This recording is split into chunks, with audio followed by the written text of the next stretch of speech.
अब हम पहुंचे हैं किले की दूसरी मंजिल पर आए हैं। इसके बारे में कर्नल टाड बताता है जी, फगान बताता है, कनिंगम बताता है कि बिल्डिंग का ये हिस्सा टूटा फूटा था जी, और अंग्रेजों ने इस ऊपर वाले हिस्से को तोड़कर जी, इसको प्रशासनिक जरूरत के हिसाब से तैयार किया जी। तो आप प्रशासनिक जरूरत को ध्यान में रखते हुए देखते हैं तो आप इस स्टेज का ध्यान रख सकते हैं या इस स्टेज को देख सकते हैं जी। ये बेसिकली कभी जब हिसार 1832 में जिला बना था जी, तो यहाँ डिप्टी कमिश्नर बैठता था, तो ये उन्होंने उसके बैठने की जगह बनाई। ऑफिसर्स की कुर्सियां वहां लगती थी बैठने के लिए। जो है ये फर्नीचर भी होता था, नेचुरल पत्थर भी यूज होते थे। ये सिटिंग का हाँ, ये सिटिंग एरिया है जी। कोई कल्चरल प्रोग्राम करना है तो यहाँ पर कलाकार अपनी बात रखेंगे जी, और जो अधिकारी प्रशासनिक व्यवस्था से जुड़े हुए लोग हैं जी, वो यहाँ बैठते हैं जी। लेकिन जब ओरिजिनल ये बना था जी, तो यहाँ पर दरबारी, अमीर, सामंत, कुलीन जी, उनके निवास हुआ करते थे। ये बिल्डिंग अपने आप हाँ, में पूरी थी। तो जैसा स्ट्रक्चर हमें वहां दिखाई दे रहा है जी। बिल्कुल वैसा ही स्ट्रक्चर ये था और अंग्रेजों ने इसको अपने ढंग से यूज किया। जी। तो शुरुआत में सांस्कृतिक गतिविधियां, मीटिंग जो है जी। वो यहाँ पर हुआ करती थी। जी। फिर एक समय ऐसा लगा कि इससे मकसद हल नहीं हो रहा हमारा, जी। तो फिर इन्होंने इस अलग स्टेज का निर्माण भी करवाया। ये स्टेज अलग बनाई जी। और ये स्टेज जो है कार्यक्रम के साथ होती थी जी। यहाँ मैं दो चीजें आपको अलग बता देना चाहता हूँ। जरूर सर। कि आप इन पत्थरों को लाइन देखिए, ये पत्थर आपको लास्ट तक लाइन में रखे हुए मिले हुए हैं, वो पत्थर भी लाइन में है। तो लाइन में होने का मतलब क्या है, ये दीवार थी जी और वो बीच का पैसेज है। जी जी जी। तो यानी इस बिल्डिंग को देखकर आप यूं पत्थरों को लगातार देख रहे हैं तो इसका मतलब है कि इसके साथ साथ रास्ता है जाने का। तो रास्ता ये भी है, ये इंटरनल रास्ता जुड़ रहा है, बाहर वाला एक्सटर्नल को सपोर्ट कर रहा है। तो यानी खंडहरों को देखकर भी किसी बिल्डिंग की इंपॉर्टेंस और उसकी पहचान हम समझ सकते हैं। और ये जो अवशेष हैं वो सिटिंग के काम में लिए गए और इस तरह से ये स्टेज बनी। और यहाँ फिर अंग्रेजी पीरियड में खासकर 1832 से लेकर शुरुआत में 1846 तक ये डीसी का ऑफिस रहा है। बाद में फिर अंग्रेज दोबारा से जब यहाँ बने तो यहाँ पर एक्टिविटी नॉर्मल हुआ करती थी। तो समय के साथ साथ ये चीजें चलती को भी एक जो ये भी शायद अवशेष रहा होगा। हाँ, ये मेन स्ट्रक्चर को डिस्टर्ब कर दिया गया है। तो सामान्यतः ये जगह उस तरह की नहीं कि स्टेज पे जाने के लिए ये जगह होगा, सीढ़ियों से यूं और यूं जाने के लिए, लेकिन है ये कलाकारों के लिए या प्रोग्राम चलाने के लिए, स्टेज कार्यक्रम करने के लिए, शो करने के लिए। जी। अब मैं आपको किले के थोड़ा सा जल प्रबंधन से परिचित कराता हूँ कि ये लोग जल प्रबंधन कैसे किया करते थे। एक जल प्रबंधन हमने किले के उस हिस्से में जी, वो वहां से हम व्यवस्था देख रहे हैं। प्रबंधन जो है वो किस लेवल का था उसको हम यहाँ पर देख पा रहे हैं या देखेंगे, इसको जोड़ने का प्रयास करेंगे। तो हम किले के जिस हिस्से में हैं और यहाँ से हमें एक कुआं का संकेत दिखाई दे रहा है। जी बिल्कुल। वो कुआं वो जगह थी जहाँ किले के लिए पानी स्टोर होता था, यानी उस नहर का पानी आकर मैं दिखाऊंगा किस रास्ते से आता था, यहाँ पर स्टोर होता था जी। और स्टोर करने के बाद रहट से यानी पर्शियन व्हील जिससे पानी ऊपर उठता था वो ऊपर उठाकर यूं भेजा जाता था। और उसका जब पानी है जब यूं ऊपर उठ के आता था तो वो इस मंजिल तक जैसे आया तो वो पानी यहाँ इकट्ठा होता था और ये नाला काफी बड़ा नाला था। अच्छा जी। और वो पानी यूं आया और वो इस नाले के माध्यम से यहाँ इकट्ठा होता था इसके अंदर। ये सेकंड फ्लोर के पानी की जरूरत को पूरा करने के लिए इस तरह का तंत्र उन लोगों ने बनाया था और फर्स्ट फ्लोर के लिए इसी में से पानी नीचे भेज दिया जाता था। यानी हिसार में पानी हमेशा एक संकट का कारण रहा है, लेकिन सुल्तान ने उस दौर में पानी की जरूरतें पूरी की और पानी की जरूरतों को इस तरह से फ्लोर वाइज जोड़ते हुए चीजों को व्यवस्थित किया। तो ये सेकंड फ्लोर का पानी कैसे होगा, कैसे संभाला जाएगा, उसकी व्यवस्था यहाँ से मैनेज होती थी। और फर्स्ट फ्लोर के लिए फिर इसमें से कनेक्ट करके वो इतने पानी को इस तरह से स्टोर किया जाता था, यानी कभी भी पानी की कमी महसूस नहीं बिल्कुल नहीं होती। कुएं में स्टोर हुआ जी, फिर फ्लोर वाइज जो है फर्स्ट फ्लोर पे यहाँ, सेकंड फ्लोर पे यहाँ, और रहट के माध्यम से, जिसको हम पर्शियन व्हील बोलते हैं, उसके माध्यम से वो पानी ऊपर जाता था और उसको इस तरह से संचालित किया जाता। ये अपने आप में इंजीनियरिंग का अद्भुत नमूना है सर। यहाँ बिल्कुल निश्चित तौर पे उस समय के लोगों ने कितना ठीक महसूस किया होगा, कितनी जरूरत महसूस की होगी, बिल्कुल हम इसके माध्यम से उसका एहसास कर सकते हैं या इन चीजों को समझ सकते हैं। और अब हम जो किले का उच्चतम बिंदु जो बचा हुआ है, टॉप फ्लोर वहां पर लेकर चलता हूं मैं आपको, और वहां से 2-3 नई चीजें जो हैं उनका एहसास कराने का प्रयास मैं करूंगा आप लोगों को। जरूर जानना चाहेंगे सर। तो किले का ये हिस्सा भी किसी यूज में था सर? आप पूरी की पूरी बिल्डिंग तीसरी के तीसरा फ्लोर है, तो ये है जी। तो उस फ्लोर में जो ये ईंटें लगी हुई हैं, ये बाद की हैं। छोटी ईंटें जो है मुरम्मत को एक्सप्लेन करती हैं। अंग्रेजों के समय में जो मुगल पीरियड की मुरम्मत है ये, मुगल पीरियड की मुरम्मत। इस किले की एक बार अकबर ने मुरम्मत कराई है, एक बार शाहजहां ने मुरम्मत कराई है, और अकबर ने तो यहाँ टकसाल भी बनाई थी। और मूल रूप से जो है ये पत्थर जो है वो शुरू का है, मेन ये यूज किया गया है। ये चूना का मैटर यूज किया गया है, ये पत्थर यूज किया गया है। छोटी ईंट जहां भी प्रयोग की गई है, जिसको लखोरी ईंट बोलते हैं, ये मुगल काल में यूज हुई है। अब मैं इस किले के जिस हिस्से की बात करना चाहता हूँ उसमें 2-3 पहलू हैं जी। आपको ये रैंप दिखाई दे रहा है जी, बिल्कुल हाँ, और ये रैंप ग्राउंड से लेके और तीसरी मंजिल तक लगातार बना हुआ था। और इसकी खास बात यही है कि घुड़सवार इस पे बैठ के आ सकता था, यानी किले की सिक्योरिटी के लिए हर फ्लोर पर घुड़सवार तैनात थे और वो किले पर मूव कर सकते थे। तो रैंप उस दौर में घोड़े किले की हर पार्ट पर जा सके, उस बात को ध्यान में रख के बनाए गए थे। तो इस बात का ध्यान। और ये साइड में सर जो ये इस तरह के स्पेसेस बने हुए हैं, ये मान लीजिएगा घोड़ा है या विशिष्ट व्यक्ति है, सुल्तान है, वो मूव कर रहा है, तो बाकी लोग साइड में खड़े हों, उनको स्पेस चाहिए। तो इस मकसद के साथ ये चीजें बनी थी। सुल्तान का आगमन हो तो सुरक्षा के लिहाज से या फिर सम्मान के लिहाज से लोग साइड में खड़े हों, ये मकसद है उसके पीछे। ये जो जगह है, ये जैसे रैंप था, अब ये मूल रैंप नहीं रहा है, सीढ़ियां हो गई हैं। ओरिजिनली ये रैंप का हिस्सा था और घोड़े जो हैं इनके ऊपर से आराम से जा सकते थे। मूल ये हिस्सा भी नहीं है। मैं आपको बता रहा था कि यदि किले की मुरम्मत में ये छोटी ईंटें प्रयोग की गई हैं, तो ये मुगल काल में प्रयोग हुई हैं। तो यहाँ से हम इसके ऊपर वाले हिस्से पे जाते हैं। मुगल काल में भी अकबर के टाइम, अकबर और शाहजहां 2 बार मुरम्मत हुई है जी। तो फिरोज शाह तुगलक के अलावा सर मुगल काल में और कौन कौन से शासक यहाँ आ पाए, इनका आगमन रहा? हुमायूं के तो मनपसंद जगह थी, और हुमायूं के बाद अकबर, जहांगीर, शाहजहां, औरंगजेब, सभी का यहाँ आना हुआ और सभी का यहाँ पर ठहराव भी हुआ जी। तो ये हिस्सा है। तो ये किले का जो है सबसे ऊपर वाला हिस्सा है जी। और यहाँ इतनी ऊंची, यानी 3 मंजिला ये बिल्डिंग है जी, उसकी ये हाइट थी। और हम इस बिल्डिंग को लगातार यूं देखते हैं तो ये पूरा का पूरा स्ट्रक्चर है जी। और आज जो है हम किले का मूल जो हिस्सा है, टॉप फ्लोर, सिर्फ यही हिस्सा बचा है जिसको हम देख रहे हैं। इसको अब क्लोज कर दिया गया है। मूल किले में क्लोज नहीं था, बल्कि वो जो दूसरी और बिल्डिंग है गुजरी महल जी जी जी, ये उसको जोड़ने वाला था जी। बीच में अब ये कपड़ा मार्केट आ गई है, यानी ये बीच में महल ही, ये किले का किला ही था। ठीक है, किले का हिस्सा था ये, और अलग अलग तरह के इसके पार्ट थे। आज ये जो है यहाँ पर क्लोज कर दिया गया जी। और आगे बिल्कुल लास्ट में हमें गुजरी महल दिखाई दे रहा है। वो अब इसका बिल्कुल सेपरेट पार्ट है, ओरिजिनली वो इसके साथ नहीं रहा, जुड़ा हुआ था। और ये जो जगह है पौधों वाली जी, यहाँ पर बीच में स्कूल बन गया था जी। तो ओरिजिनली वो भी किला था।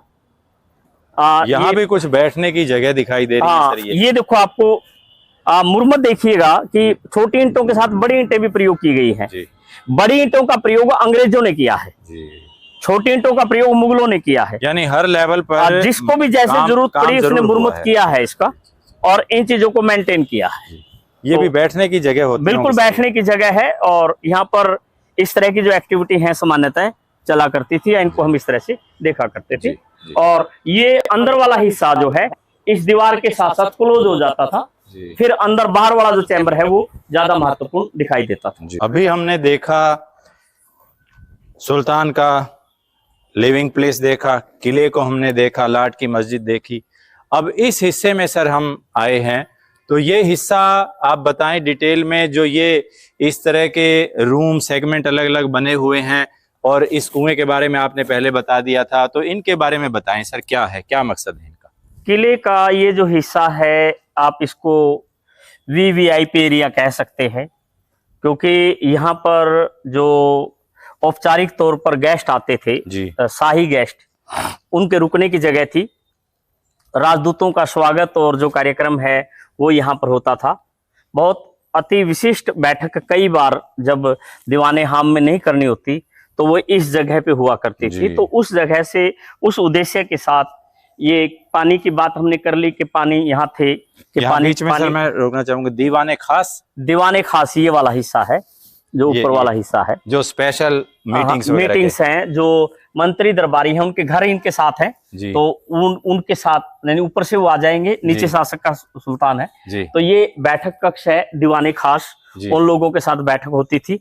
और यहाँ पर ये 2 रूम इस किले में सबसे बड़े साइज के रूम हैं। ये गेस्ट के थे, चाहे वो अतिथि किसी भी लेवल का हो, वो इन रूम्स में उनको रखा जाता था। उनके साथ जो घुड़सवार आते थे, जो सैनिक आते थे सिक्योरिटी के लिए, उनके ये अलग अलग रूम जो हैं बने हुए हैं, ये उनकी जरूरत को यहाँ पर पूरा करते थे। और उसी नियम के अनुसार कि गेस्ट को दरबार में पेश करना है, दीवाने खास में पेश करना है, मीटिंग के लिए, तो वो व्यक्ति मान लीजिएगा उनको दरबारे जो मेन दरबार है उसमें जाना है, तो वो इन दोनों रूम से निकल कर, ठीक है, और एक नया पैसेज उनके लिए प्रयोग होता था कि वो जो है मान लीजिएगा यहाँ से लेकर और यूं इन गेट से उनकी एंट्री होती थी, जो विशिष्ट लोगों की, गेस्ट की, उधर से यहाँ से लेकर, नहीं यहाँ से आके, ये पूरा नहीं है ना, ये तो अब हमने कवर किया, ओरिजिनली अलग तरह का था इसका। तो यहाँ से वो आते थे और फिर यहाँ से आकर ये बिल्कुल अलग तरह के पिलर आपको मिलेंगे डिजाइन में इसमें, और वो फिर यहाँ से यूं जाया करते थे, यानी दरबार तक जाने की जगह थी। ये पूरी तरह से एक विशिष्ट सिस्टम था, विशिष्ट तंत्र था जो प्रयोग किया गया था। पीछे से भी मान लीजिएगा गेस्ट को लाना है, मान लीजिए बंद करना है, तो गेस्ट पीछे से इस तरह से आके और फिर यूं सुल्तान से मिलने के लिए जाया करते थे। तो ये पूरा का पूरा एक सिस्टम है, पूरा का पूरा तंत्र है, प्लान्ड है। यानी यहाँ पर चाहे कोई शासन अध्यक्ष हो, चाहे राजदूत हो, चाहे बाद के समय में व्यापारी हो, उन सब के लिए ये सबसे ज्यादा सुरक्षित एरिया था, जिसको हम इस रूप में देखते हैं या उसकी इस तरह की पहचान पाते हैं। और यही उनका और सब तरह की व्यवस्था, खाना पीना भोजन सब कुछ इसी जगह पर ये चीजें मेंटेन हुआ करती थी। ये दीवाने खास का एरिया है और हम फर्स्ट फ्लोर पर हैं, और फर्स्ट फ्लोर पर सुल्तान का जो निजी कक्ष है उसके साथ ये जुड़ा हुआ है। और सुल्तान को यदि इस इलाके में मीटिंग लेनी होती थी तो ये मीटिंग के लिए यूज होता था, और यदि किसी विदेशी के साथ मीटिंग करनी होती थी तो वो इस एरिया में मीटिंग होती थी। तो अलग अलग इसमें रहा, यानी कोई विदेशी आया है और अति विशिष्ट अतिथि है, उसे भी प्रॉब्लम ना हो, और जो शासक है उसे भी ज्यादा आना जाना ना पड़े। तो ये विदेशियों के साथ बैठक इस हिस्से में, और स्थानीय जो दरबारी हैं जिसको दीवाने खास बोलते हैं वो इस जगह पे। और जो ये बिल्डिंग है जो नीचे से रैंप शुरू होकर जो ऊपर की ओर गया है, वो यहाँ से प्रारंभ होता है नीचे से, और ये फ्लोर वाइज जुड़ता भी है। जैसे पहली मंजिल का है वो इसके साथ जुड़ जाएगा, दूसरी मंजिल का जो है वो उसके साथ जुड़ जाएगा। यानी एक तंत्र बनाया हुआ था, ये नहीं है कि ये सारा अनप्लैंड है या वैसे है, बल्कि एक सोची समझी प्लानिंग के साथ ये चीजें हुई और अलग अलग तरह की चीजें अलग अलग जरूरतों को पूरा करते हुए इन सारी चीजों को मेंटेन किया गया। सर कोई इस तरह का किस्सा या कोई ऐसे गेस्ट आए हों, कोई संदर्भ बहुत बड़े लेवल का नहीं है कि हम उसमें करें। जब 4 साल तक सुल्तान रहा है जी, तो सारी तरह के रहे हैं, तो कोई स्पेसिफिक अफीफ, सिराज या बर्नी उसको इस तरह से नहीं उठा पा रहा है यहाँ कि हम उसको इस तरह से हाईलाइट करें, लेकिन चीजें अपने आप में मतलब रखती हैं कि इस बिल्डिंग के हर हिस्से का उन लोगों ने सदुपयोग किया, हर हिस्से को उन्होंने अपनी तरह से मेंटेन किया। तो आइए अब मैं आपको थोड़ा सा जल प्रबंधन और हल्का सा जो तय खाने का रास्ता है उससे और परिचित करा देता हूं। जरूर सर। सर इस किले का विशेष आकर्षण और रहस्य कि यहाँ कोई आए तो उसके लिए क्या जरूरी हो कि ये चीज सबसे पहले देखे या इस हिस्से को पहले देख कर जाए? इसके लिए मैं अफीफ को कोड करना चाहूंगा जिसने तारीख फिरोसाई लिखी जी। वो कह रहा जब मैं इस इलाके में आया तो मुझे यहाँ पर किसी चीज की कोई कमी दिखाई नहीं दी। कमी थी तो सिर्फ पानी की थी, और पानी में एक मटका जो है जल का वो 3 जीतल में आ जाया करता था, जबकि जो है 1 जीतल में 2 मन गेहूं आ जाती थी और 3 जीतल में एक मटका पानी। तो आप कीमत समझिए। तो इस बात को ध्यान में रखते हुए वो नहर का प्रबंधन देखा हमने, फिर हमने हमाम देखा, इवन किले की दीवार के अंदर से पानी देखा। तो ये जो मैं रास्ता बता रहा हूँ, पानी का प्रबंधन देखा, जो स्लोप आपको दिखा रहा हूँ ये बता रहा है कि पानी को कैसे व्यवस्थित किया जाता था। ये मूलतः स्लोप नहीं है, बल्कि ये वो नाला है जो पानी यहाँ तक लाता था। नहर के पानी को लेकर इस रास्ते से यहाँ पर लाया जाता था, और ये पानी इस रास्ते से आके जो ये हमें छोटा सा गेट दिख रहा है, इस गेट के अंदर से किले के अंदर जाता था और यहाँ से कुएं के अंदर जाता था। तो एक बेहतर किस्म का जल प्रबंधन उसने किया कि हिसार जैसी जगह में पानी की कमी ना हो, इस बात को ध्यान में रखते हुए ये प्रबंधन इस स्थिति का रहा, और ये अपने आप में काफी अलग भी था। आपको जल प्रबंधन कह रहा था जी। तो जल प्रबंधन यूं आके अब ये सिर्फ सिंबॉलिक बचा हुआ है जी। ये जाकर उस कुएं की ओर जाता था। तो जो अभी हमने कुआं देखा, यानी पानी का जो प्रबंधन है वो किस स्तर का था। दूसरा, ये जो रास्ता है और ये जो इस साइड का रास्ता है जी, ये सुल्तान के पर्सनल चैम्बर तक जाने का रास्ता है। तो किले का एक बहुत महत्वपूर्ण हिस्सा होता है सर तहखाना। वो तहखाना जिसमें सीक्रेट चीजें, हथियार वगैरह रखे जाते थे, उसका कहाँ से क्या रास्ता और किस तरह से आप बता पाएंगे? तहखाने का जो एंट्री गेट है हम उस पे खड़े हैं जी, और इससे जल प्रबंधन एक और हो गया। ये जो गेट है ये सुल्तान के पर्सनल चैम्बर को जोड़ता है, और पर्सनल चैम्बर को जोड़कर जो सुल्तान का शाही आवास है उस चीज को क्लियर करता है। ये जो गेट है जो इस तरह का, यहाँ पर सुल्तान का कोष रखा हुआ था, यानी ये कोषागार को जोड़ता था। और जो तय खाने हैं, मान ली कोई इमरजेंसी हो जाए और शत्रु के हाथ नहीं आना हो, तो ये एरिया जो है वो तय खाने का काम आता था, अर्थात अपनी सेना सहित मूव करने का या छुप को वार करने के लिए ये जो एरिया है वो इस किले का सबसे ज्यादा गोपनीय, सबसे ज्यादा महत्वपूर्ण, सीक्रेट और सुरक्षा के लिहाज से सबसे महत्वपूर्ण जगह थी। और पानी की व्यवस्था भी, कि इस जगह पर यदि इनको महीना 2 महीना भी रहने पड़ जाए तो भी प्रॉब्लम, तो इनको पानी की दिक्कत ना आए। तो ये सारी की सारी चीजें इस किले की व्यवस्था का हिस्सा। बेहद उम्दा किस्म की योजना है सर। सर कोई भी किला है उसके गेट जरूर होते हैं, दरवाजे, और हिसार के बारे में हमें जैसे नागौरी गेट और इस तरह का है, तो यहाँ किस तरह के गेट का नाम और कैसे इस तरह से आप बताना चाहेंगे? हिसार की जब स्थापना हुई थी तो जो है इसके 4 गेट जो किला है उसके रखे गए थे जी, जिसमें उनके नाम थे तलाकी गेट, मोरी गेट जी, दिल्ली गेट जी, और नागौरी गेट जी।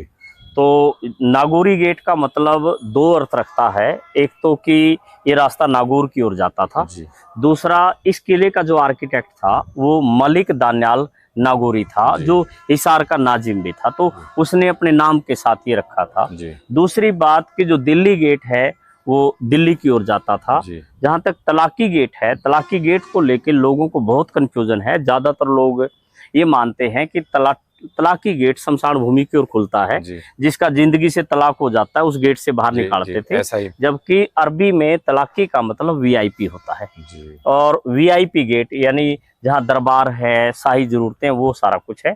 और चौथे गेट का नाम था मूरी गेट। मूरी का मतलब भी ज्यादातर लोग बोलते हैं कि जहां पानी का डिस्पोजल होता था, मूरी थी, उसको बोलते हैं। जी जबकि मोरी यहाँ पर सेना शब्द के लिए प्रयोग हुआ है। जी और वहां पर हम सेना के जाने का रास्ता देखते हैं, उसके आगे पड़ाव देखते हैं और मिला कोठी एरिया देखते हैं। तो अल्टीमेट ये जो गेट थे, ये एक नाम के साथ, एक पूर्ण मकसद के साथ जी। स्थापित किए गए थे, अर्थ को लिए हुए। और हर उससे, और जो इसका आर्किटेक्ट था मलिक दान्याल नागौरी, जी उसने इन चीजों का ध्यान में रखते हुए इन चीजों को पूरी तरह से व्यवस्थित किया था और जी। पूरी तरह से इनको तैयार किया जी था। यानी कि जो गेट हैं, जो आपने 4 गेट बताए, वो हिसार में जहां हम किले पर खड़े हैं वो कुछ दूरी पर है और काफी दूरी पर हाँ, है। अलग अलग चारों दिशाओं में थे वो। तो इसका मतलब उस सीमा तक ये किला था। हाँ, उस बहुत समय। बड़ा किला था। अब जी तो हम इसका जो हिस्सा विभाग बचा पाया है और जी उसने काम किया है, जी क्योंकि 1911 में इसको संरक्षित कर लिया गया था। जी तो विभाग अब इसको संभालने की दिशा में काम कर रहा है, जी और जो ये विरासत बची है इसको संभाल कर आगे भी पीढ़ियां देख सके, जी इस दिशा में डिपार्टमेंट काम कर रहा है। जी जी तो जी। आर्कोलॉजिकल सर्वे ऑफ इंडिया इस मामले में निश्चित तौर पे बहुत चुनौतियां आती हैं उनके सामने चुनौतियां हैं, और बधाई का पात्र है कि इसको बहुत अच्छी तरह से व्यवस्थित कर रहा है। जी जी सर, फिरोज शाह तुगलक के समय और जब ये किला बना तो किस तरह का जीवन और सांस्कृतिक आदान प्रदान, शिक्षा, व्यापार, कैसे उनका प्रचलन रहा, इस पर आप संक्षेप में टिप्पणी करें। 1354 में 27 मार्च को इसकी नींव रखी गई थी और अक्टूबर 1356 में बनके तैयार हुआ। तो उस दौर में यदि हम बात करते हैं, बहुत सामान्य तौर पर यहाँ पर कृषि और पशुपालन मुख्य व्यवसाय होता था, और व्यापारिक दृष्टि से ये हिस्सा जो इलाका है जी ये खुरासान मार्ग पर था, और खुरासान मार्ग भारत के व्यापार का एक बहुत बड़ा केंद्र था। तो सारी तरह की सांस्कृतिक गतिविधियां यहाँ पर हुआ करती थी। जी शिक्षा के दृष्टिकोण से इस क्षेत्र में जो है आसपास हांसी जैसी जगह थी, और आसपास के अन्य इलाके थे वो शिक्षा के केंद्र के रूप में स्थापित हो गए थे। बाद में फिरोज शाह तुगलक ने किले के अंदर भी मदरसा स्थापित करवाया था, जो शिक्षा की व्यवस्था को देखता था। तो कुल मिला के उस दौर में लोगों के दिमाग में जी किसी तरह से सांस्कृतिक तौर पर या विभिन्न तरह के जो वैचारिक मतभेद हैं वो ज़्यादा दिखाई नहीं देते हैं। और जैसे दो गांव यहाँ थे, लारा कला और लारा खुर्द, जी जिन पे ये हुआ, तो वो दोनों गांव इस किले में आके मर्ज हो गए थे। जी तो ऐसी इस दृष्टिकोण से बहुत समृद्ध सांस्कृतिक संस्कृति का हिस्सा है। और इस कड़ी में लोग आज चाहे जो मर्जी विश्लेषण करें, तो उस दौर में लोग कम से कम किसी तरह की संकीर्णता का शिकार नहीं होते थे। ब्रिटिश काल में इस किले का किन गतिविधियों में प्रयोग हुआ और उस पर कोई उल्लेख करना चाहें आप। अब अंग्रेजों का आगमन यहाँ 1803 में हुआ। पहली बार 1809 में उन लोगों ने यहाँ कैटल फार्म बनाया। वो कैटल फार्म 1815 में मेजर लुइसडम के नेतृत्व में सरकारी कैटल फार्म बना, और उस समय से इसको ऑफिस के रूप में यूज करना शुरू हुआ। 1832 में जब हिसार जिला बना तो ये जगह जिले का मुख्यालय बनी, और जिले की गतिविधियां डिप्टी कमिश्नर यहाँ पर रहते थे, बैठते थे। बाद में समय के साथ साथ जो सामने वाली बिल्डिंग है, पीली कोठी जिसको आप कहते हैं जी, इस बिल्डिंग का निर्माण हुआ, और ये अंग्रेजों के द्वारा बनाई गई पहली बिल्डिंग है जो अंग्रेजी शैली की है, और इस बिल्डिंग के अंदर सीमेंट का प्रयोग किया गया है। तो उससे पहले सारे जिला स्तर के जो ऑफिसेज हैं उनको यहीं से मेंटेन किया जाता था, यहीं से संचालित करते हुए उन सारों की जो व्यवस्था है वो जो है हम कामकाज में और प्रशासनिक गतिविधियों में इसका प्रयोग होता था। जी, तो हिसार बहुत बड़े एरिया को लीड करता था। बिल्कुल बड़ा एरिया था, काफी जी। बड़ा, और एक अच्छे बड़े डिस्ट्रिक्ट के रूप में, यदि डिस्ट्रिक्ट के रूप में देखा जाए तो ये डबवाड़ी से लेकर लोहारू तक था। जी, बहुत और बड़ा हिस्सा। उसका ये मुख्यालय था 1832 जी में। जी जी। तो सर, किले के हर हिस्से के बारे में आपने हमें बताया, तो संक्षेप में आप आज की पीढ़ी के लिए, युवा के लिए विशेषकर क्या संदेश देना चाहेंगे इस किले के माध्यम से? किला निश्चित तौर पर किसी दौर में एक प्रशासनिक गतिविधियों का केंद्र रहा और दिल्ली के सुल्तान फिरोज शाह तुगलक ने इसको स्थापित किया। उसने यहाँ पर बिल्डिंग बनाई, सारा कुछ किया। तो वर्तमान में ये हमारी सांस्कृतिक विरासत का हिस्सा है, और जिस तरह के उतार चढ़ाव बदलाव के बीच से देश का इतिहास गुजरा है, उस उतार चढ़ाव से ये भी गुजरा है। और सल्तनत काल में जब बना, ये बहुत बड़ी प्रशासनिक गतिविधियों का केंद्र था।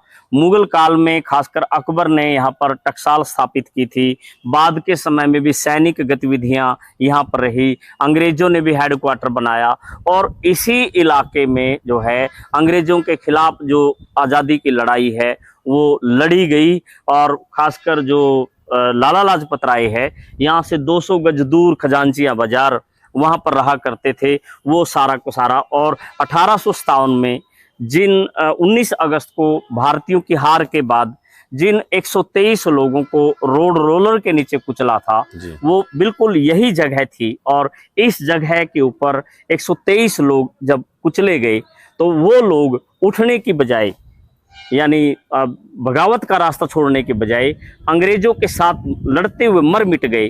तो ऐसी स्थिति में इस तरह की विरासत की जो चीज़ें हैं, केवल और केवल बिल्डिंग नहीं होती, ईंट पत्थर नहीं होते, बल्कि अपनी जड़ें होती हैं। इनको समझने का एक प्रयास होता है। इनके माध्यम से हम समाज समझते हैं, मूल्य समझते हैं, व्यवस्था समझते हैं, त्याग और बलिदान की नई नई कहानियों को समझते हैं। तो ऐसे में जो हमारा विभाग है, ASI पुरातात्विक जो सर्वेक्षण विभाग है, वो इन चीज़ों को संरक्षित करते हुए इस धरोहर को पीढ़ी दर पीढ़ी ले जाने का प्रयास कर रहा है। तो हम उनके साथ मिलकर इन चीज़ों को आगे बढ़ाएं, इसको संरक्षित और सुरक्षित करने में अपनी भूमिका अदा करें। और युवाओं से, समाज के लोगों से एक अनुरोध कि मात्र इसको पिकनिक का, भ्रमण का जगह ना मान के, बल्कि इसकी विरासत और महत्व को समझते हुए इससे सबक लेने का प्रयास करें। और पीढ़ी दर पीढ़ी हम अपनी विरासत को कैसे बचा पाएंगे, इसके साथ साथ इसको लेकर आगे बढ़ें, तो बहुत कुछ नया महसूस होगा। जी जी जी जी जी सर, अद्भुत ज्ञान और रोचक और जानकारी से भरपूर संवाद के लिए, इसको साझा करने के लिए आपका बहुत बहुत धन्यवाद। और अगर हम संक्षेप में कहें तो इसके हर हिस्से को हमने देखा और जाना कि ये केवल इमारतें नहीं, ये हमारे गौरवशाली इतिहास की निशानियां हैं। और हम ये जान पाए कि सभ्यताएं बदलती हैं, राजवंश आते जाते हैं, लेकिन इतिहास की अमूल्य धरोहर हमेशा अमर रहती हैं। अंत तक बने रहने के लिए आपका बहुत बहुत धन्यवाद। और इसी के साथ आप सभी से यहीं लेते हैं विराम। अतीत के पन्ने में फिर मिलेंगे इतिहास की किसी और गहराई से। तब तक याद रखिए, जो इतिहास याद रखता है, भविष्य वही गढ़ता है। जय हिंद।